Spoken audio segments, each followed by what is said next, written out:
फिर जब असफल हो जाए उसके बाद हमारा क्या मान्यता रहनी चाहिए? सही बात पूछो तो जब आप ऐसा करोगे तो असफलता में सफलता का ही आनंद अनुभव में आएगा। सकारात्मक सोच ही जीवन का सुख है, नहीं तो दुख और सुख और जय और पराजय ये टिकाऊ नहीं है। जैसे दिन टिकाऊ नहीं है, ऐसे रात टिकाऊ नहीं, ऐसे सुख टिकाऊ नहीं है, ऐसे दुख टिकाऊ नहीं। कोई सदैव विजयी नहीं रहता, कोई सदैव हारता नहीं, कोई सदैव सुखी नहीं रहता, कोई सदैव दुखी नहीं रहता। ये क्रम चलता रहता है। दुख के अवसर पर हमें हमारे विचार बचाते हैं हमको। अभी हम अपने विचार में अपने को बीमार मान ले तो हम कल से आने लायक नहीं रहेंगे, ध्यान रखना। हम आज अब भी नहीं मानते कि हम बीमार हैं, तो हमारी निगेटिव सोच जो है ये बिना वजन के नहीं जाएगी। और अगर ये बनी रही तो अरबों रुपया हो, खूब बड़ा पद हो, पति व्यवस्था पत्नी सब कुछ हो, लेकिन नकारात्मक सोच तुम्हें चैन से नहीं रहने देगी। पक्की बात मान लीजिए। इसको सुधारना है तो सत्य पे आइए, धर्माचरण कीजिए, पवित्र चरित्र रखिए और नाम जप कीजिए। आपकी सोच बदल जाएगी। देखो, आपकी सोच अच्छी है तो आप थोड़ा कम पैसे वाले भी है ना, गरीब भी हैं, तो मस्त रहेंगे। सोच सही नहीं है तो चाहे आपके पास अरबों रुपया हो, आपका जीवन नरक जैसा रहेगा, क्योंकि आपकी सोच अशांति, कलह, नाना प्रकार की वासनाओं में, खेल में फंसाकर आपको नष्ट कर देगी। तो हमें लगता है कि बिना अध्यात्म के चिंता, भय, शोक इसका दूर होना बहुत कठिन है। नाम जप करो, चरित्र पावन रखो। आज प्रायः चरित्र को हम नहीं सुरक्षित रख रहे। ये समझ लीजिए कि चरित्रवान के पास ऐश्वर्य चरण चूमता है।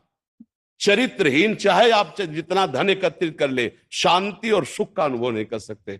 अब ये बात शास्त्र की और संतों की मानना स्वीकार करो तो अभी आनंद की अनुभूति हो जाए। हमारा चरित्र देखो, हम राम चरित्र गाते हैं। राम जी रघुवंश में प्रकट हुए और रावण उत्तम कुल पुलस्त करनाती, ब्राह्मणत्व उत्तम कुल पुलस्त करनाती, लेकिन चरित्रहीन हो गया तो राक्षस कहा गया। समझ रहे? चरित्र गाते हम, राम चरित्र गाते हैं। मां केवल अंतर है नहीं, वही बड़ी रा उसमें भी लगी हुई है। रा वह रा मां, वही भगवद अंश है, जय विजय और कोई दूसरा नहीं है। ये लीला करके दिखाया कि एक चरित्रहीन हो गया तो राक्षस है, और चरित्रवान तो वही भगवान। सब में भगवान है, वही अब लीला कर रहे। देखो, हम अपने चरित्र को पावन रखें, हम धर्म से चले, नाम जप करें, तो अब कहीं भी आपके अंदर नकारात्मक भाव आपको परास्त नहीं कर सकता। ये हमारा अध्यात्म का अनुभव की बात है। नहीं तो क्या कर दिया जाए जिससे आप बच सकते हो? सोचो, आपको क्या मिल जाए? एक ऐसा शब्द बोल दो जिससे आप निर्भय, निश्चिंत और निःशोक हो सकते हैं। एक बोलो कि ये मिल जाए तो मैं बिल्कुल निश्चिंत हो जाऊंगा और आज से कोई कामना नहीं करूंगा। बोलो, कोई एक बात बोलो। नहीं बोल सकते, क्योंकि एक के साथ हजारों बातें लगी हुई हैं। एक केवल वो है कि परमात्मा मिल जाए तो फिर सब पूर्ण हो जाए। जिसके पाने के बाद कुछ पाना बाकी नहीं रहता, जिसके जानने के बाद कुछ जानना बाकी नहीं रहता, और जिसको अनुभव करने के बाद कोई भय नहीं रहता। 5 वर्ष के प्रहलाद जी हैं, त्रिभुवनपति हिरण्यकश्यप है, सकारात्मक सोच है, मेरा हरि मेरी रक्षा कर रहा है, बाल बांका भी नहीं कर पाया, नहीं कर पाया। हाँ, अगर हमारी कभी पराजय होती तो उस समय भगवान इतना बल देते हैं, इतना सुख देते हैं कि वो पराजय क्षण में नष्ट हो जाती है, हमें शोक नहीं होता। देखो, बड़े बड़े भक्तों को पराजय का मुख देखना पड़ा। धर्मराज युधिष्ठिर, अभिषेक हुआ, इंद्रप्रस्थ के सिंहासन पर चक्रवर्ती सम्राट पद पर बैठे, कपटियों ने कपट करके परास्त किया।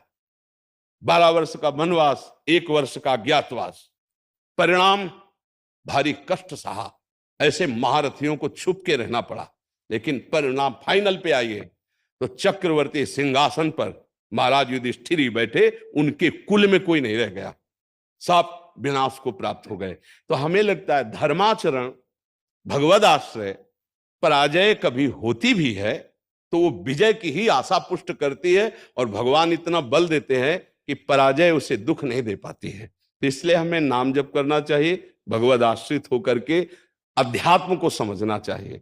आज हमारे नवीन बच्चे अध्यात्म को नहीं समझ रहे, तो बड़ी आचरण में बड़ी अपवित्रता आ चुकी है। आप देख लीजिए कैसे कैसे गंदे अपने जीवन को इन अवगुणों से युक्त कर लिया गया। व्यसन, व्यभिचार, अब ये अध्यात्म का ज्ञान ना होने के कारण अपना नाश कर रहा है।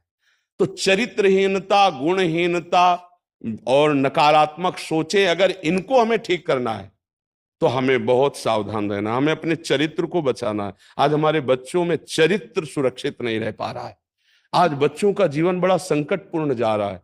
बात पक्की समझना, हमको जब ऐसी बात आती है तो हम दुखी होकर के बोलने लगते हैं कि आज हमारे राष्ट्र का जो ये नवीन भविष्य है ये संकटपूर्ण परिस्थिति में जा रहा है। गर्लफ्रेंड, ये बॉयफ्रेंड, ये व्यसन, ये इनको चैन से नहीं रहने देंगे। नवीन नवीन अवस्था के बच्चे हैं, जब गंदे आचरणों में फंस जाते हैं, अब उनको ब्लैकमेल किया जाता है। वो अपने माँ बाप से बता नहीं सकते कि दूसरे से कहने घुटते रहते हैं, और अगर ज्यादा घुटन आ गई तो अपने आप को। तो इसलिए हमें लगता है अध्यात्म को समझा जाए और नाम जप करते हुए चरित्र पावन रखा जाए। आपका इसमें कोई संशय? हाँ, आप अच्छे आचरण वाले बने, खूब नाम जप करें और धैर्यपूर्वक विश्वास रखें कि भगवान मेरे साथ हैं। अगर कभी ऐसी हार या पराजय या दुख आता है तो हम उसको सहने के लिए धैर्यवान रहें। हम उसमें